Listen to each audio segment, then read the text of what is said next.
Oppo A3s lagi. HP sejuta umat dengan berbagai macam keluhan. Nah, kali ini saya kedatangan Oppo A3s lagi dengan keluhan hang logo, tidak ada loading screen, dan tadi datangnya cuma logo petir saja. Pas saya coba menggunakan baterai saya di sini, handphonenya hang logo ya. Ini kemungkinan kena si eMMC-nya. Jadi bagi teman-teman di rumah yang mengalami handphone dengan kerusakan atau dengan gejala hang logo, hanya muncul tulisan Oppo, nah ininya nih, ini yang keroknya atau permasalahannya. Ini yang disebut dengan IC eMMC atau IC memory, tempat dimana data disimpan atau program disimpan. Kalau ininya rusak, program tidak bisa berjalan ya. Kalau ini tempat menyimpan foto bekas healing. Oke, kali ini kita bongkar saja. Sebelum itu kita tes dulu apakah benar ini logo atau mati total. Kita menggunakan baterai cadangan.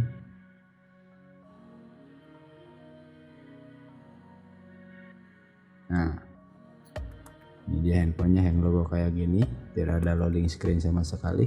Berarti bisa dinyatakan ini handphone eMMC-nya yang bermasalah. Jika handphone teman-teman mengalami hal sama, berarti ya sama, eMMC-nya bermasalah. Nah, si handphone Oppo A3s ini eMMC-nya tidak bisa diganti ya.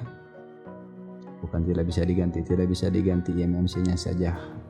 Pergantiannya harus sepaket bersama CPU, karena si eMMC dengan CPU-nya ini sudah saling lock atau sudah terkunci dari pabriknya sana, atau sudah dikawinkan. Ini CPU-nya, ini eMMC-nya, mereka udah saling berpasangan dari pabriknya. Tapi bisa juga diganti CPU-nya doang, tapi syarat harus CPU yang baru dan menggunakan file racikan supaya eMMC dan si CPU tidak saling kunci lagi, supaya saling mengenali lah, supaya akur. Dikawinkan dengan file sakti, itu yang bikin filenya udah edan lah, udah kepala edan, pinter. Nah, jadi ini eMMC yang bermasalah. Kita akan kerjakan handphone ini dengan metode direct ya, direct ISP. Jadi si IC memory ini kita akan perbaiki atau kita repartisi. Partisi yang rusaknya kita perbaiki supaya program bisa masuk atau data bisa ditulis kembali, dan handphone pun bisa nyala kembali. Dan untuk pengetahuan saja, kalau repartisi atau direct eMMC cuma bisa satu kali ya, tidak bisa yang kedua kalinya, karena eMMC sudah korup, ada umurnya ya. Mari kita ke tahap selanjutnya.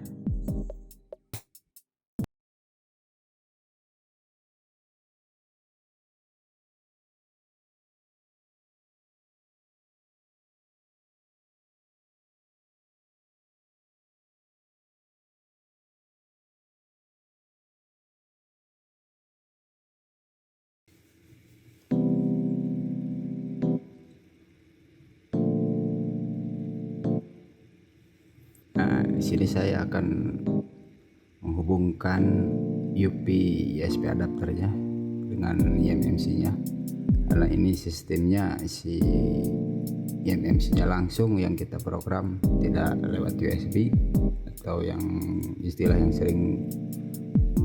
yang kita kenal flashing ya. Ini dia istilah atau metode direct ISP. Jadi si eMMC-nya dihubungkan langsung dengan adapter USB melalui jalur pin out, clock, CMD, data, ground. Dan untuk PCC key-nya atau buat powernya kita bisa menggunakan USB. Dengan menggunakan USB saja sudah cukup ya. Jadi untuk pengerjaan eMMC teman-teman, handphonenya harus dibongkar. Nah, buat Anda para konsumen supaya tahu pengerjaan eMMC itu handphonenya dibongkar dan langsung ditodong ke IC-nya pengerjaannya. Oke, kita akan cek eMMC-nya apakah benar urgent atau partisinya korup. Kita akan cek.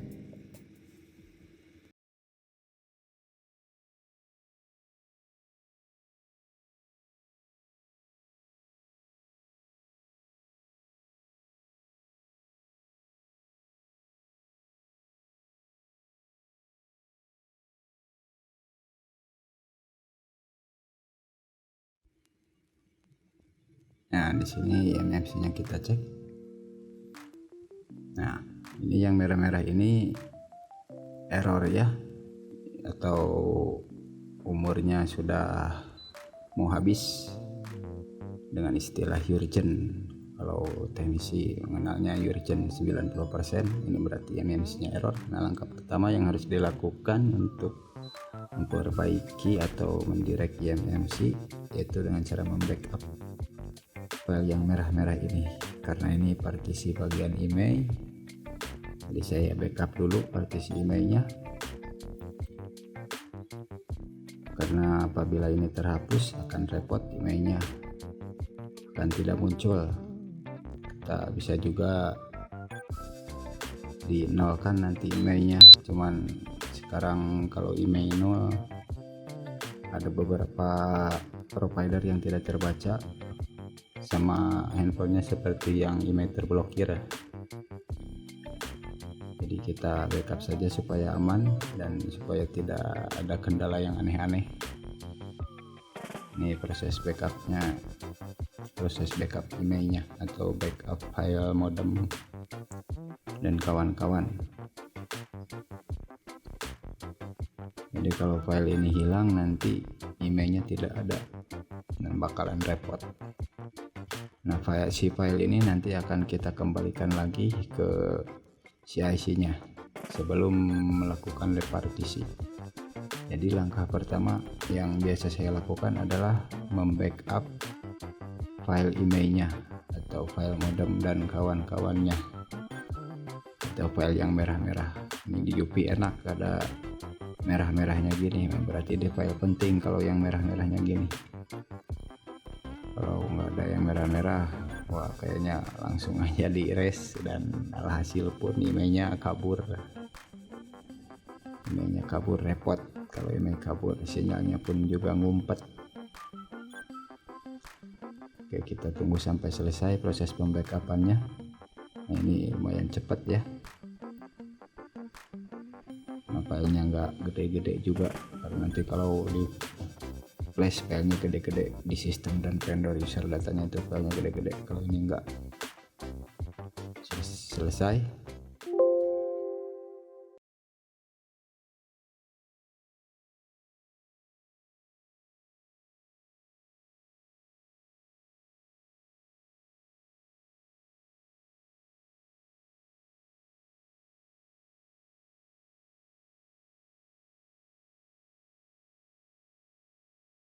Nah, setelah melakukan pembackupan, ini file yang di backup tadi, yang file emailnya, saya akan masuk ke tab eMMC partitioning. Nah, ini yang disebut dengan mendirect atau merepartisinya. Centang semuanya dan klik repartition. Nah, ini sudah terrepartisi ya. Tuh ada eMMC partition yang ada yang tulisan oranye, itu berarti sudah berhasil. Tapi di sini masih konsum error 90%, itu kemungkinan UP-nya bug.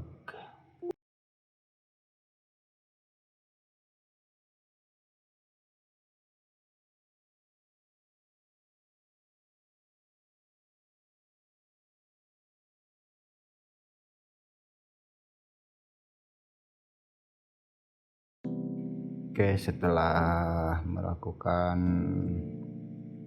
repartisi, sekarang kita akan masukkan file full dump-nya atau file eMMC-nya. Nah, di sini dimulai dari file programming dulu, boot 1 boot 2 XCSD user areanya supaya partisi firmware-nya terbaca ya.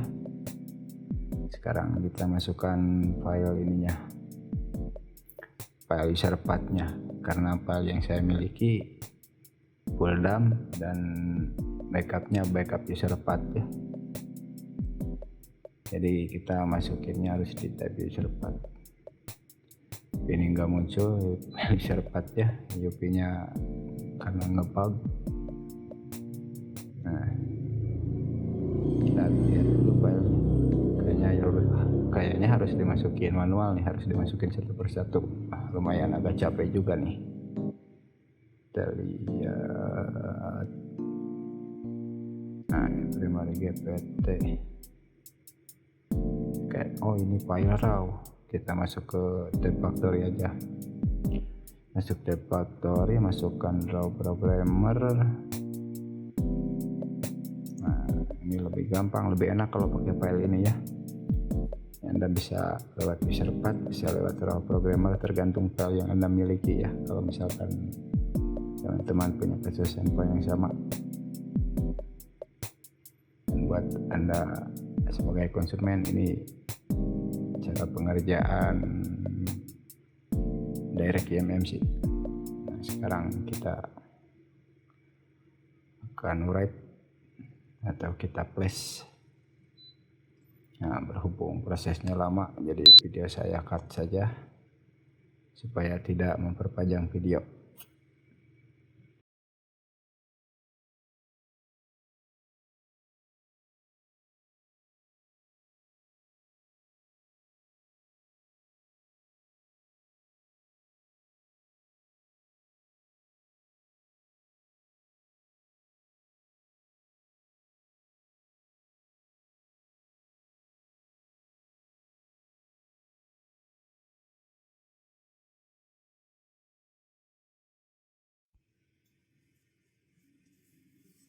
Nah, setelah tadi diisi file full dump, prosesnya saya percepat, lalu kita kembalikan lagi file backupan emailnya ya. Berhubung saya tadi lupa record, jadi caranya kurang lebihlah seperti ini.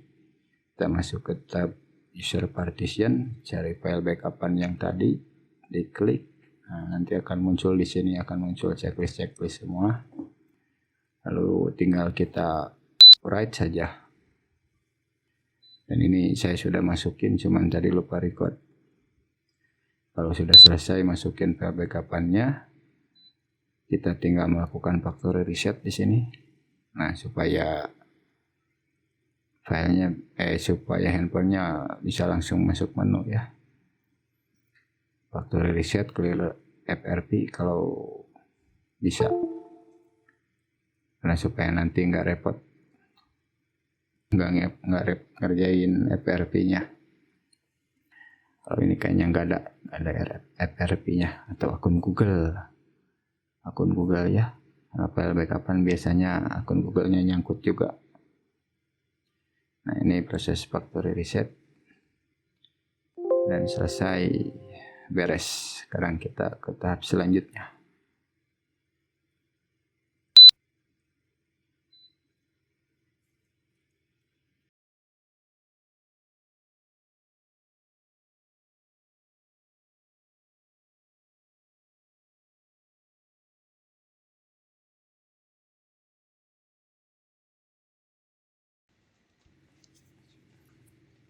Oke, setelah selesai melakukan pengisian data atau melakukan direct eMMC, kita coba handphonenya apakah benar-benar sudah bagus eMMC-nya dan datanya sudah masuk sehingga handphonenya kembali normal. Jadi pertama-tama kita akan lepasin dulu solderannya, bekas solderannya. Harus hati-hati juga ya lepasin bekas solderannya, karena bisa nanti short dan handphone tidak nyala. Kalau ada short di bagian eMMC, apalagi di bagian data, mengakibatkan handphone tidak nyala dan terdetek 9008 biasanya. Sekarang kita akan coba nyalain handphonenya. Mudah-mudahan langsung sukses ya, karena supaya tidak lama lagi pengerjaannya dan tidak ada masalah, lancar jaya.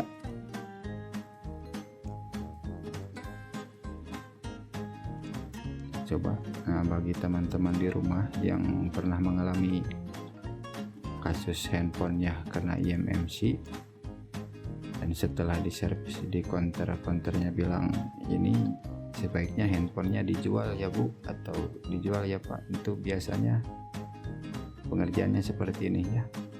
Karena seperti yang saya katakan tadi, IMMC hanya bisa direpartisi satu kali, tidak bisa untuk kedua kalinya, bahkan ketiga kalinya, karena itu berarti umur IMMC-nya sudah habis dan direpartisi itu adalah nyawa cadangannya yang terakhir, dan itu pun tergantung IMMC-nya, karena cuman IMMC Skynic doang yang bisa direpartisi. Kalau IMMC Samsung nggak bisa direpartisi, dan kebanyakan IMMC Samsung kuat-kuat ya, paling juga langsung mati, nggak bakalan terdetek. Di sini saya ada trouble sedikit, ada masalah sedikit.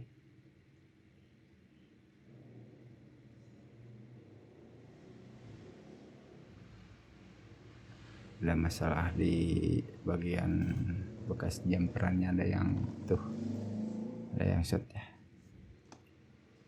Nah, balik lagi yang ke yang tadi yang disuruh jual, mendingan kalau kata saya nggak usah dijual lagi, nanti kasihan orang yang belinya, orang yang beli apalagi orang awam misalkan, apalagi ibu-ibu yang beli buat anaknya, buat kebutuhan sekolah. Nanti dia beli, pas dibeli handphonenya nggak awet, dipakai beberapa minggu sudah mati lagi. Kasihan juga ya. Mendingan kalau misalkan mau metode direct ini, buat nyambung aja supaya ada handphone buat Anda pakai sebelum Anda membeli atau menggantinya dengan yang baru. Jadi ya jangan gitulah, kasihan, apalagi sekarang kebutuhan handphonenya itu sangat butuh ya. Buat anak-anak sekolah sekarang benar-benar dibutuhkan handphone itu. Jadi kalau misalkan kita jual handphone keadaan kayak gini ya kasihan juga sih. Kecuali kita udah ada perjanjian sebelumnya bahwa handphonenya bekas diservis dan tidak menjamin keawetannya. Tapi kayaknya nggak ada yang jujur kayak gitu ya, apalagi di per-COD-an. Dunia per-COD-an itu sangat serem. Kadang kita beli handphone katanya tiba-tiba mati, pas dibongkar isinya udah dipanasin semua, isinya udah pada miring-miring, tiba-tiba mati.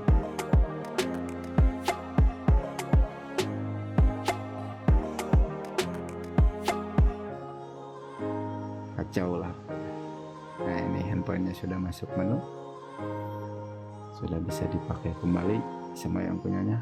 Nah, ini saya juga sudah konfirmasi ke yang punya bahwa ini cuman pengerjaan direct dan bukan penggantian IMMC. Ini umurnya nggak akan lama dan nggak ada garansi, tapi si yang punyanya setuju karena dia juga sangat butuh sama handphonenya, sangat perlu buat dipakai sekolah kayaknya. Ya sementara dia nabung mungkin, jadi si handphone ini masih bisa digunakan ya.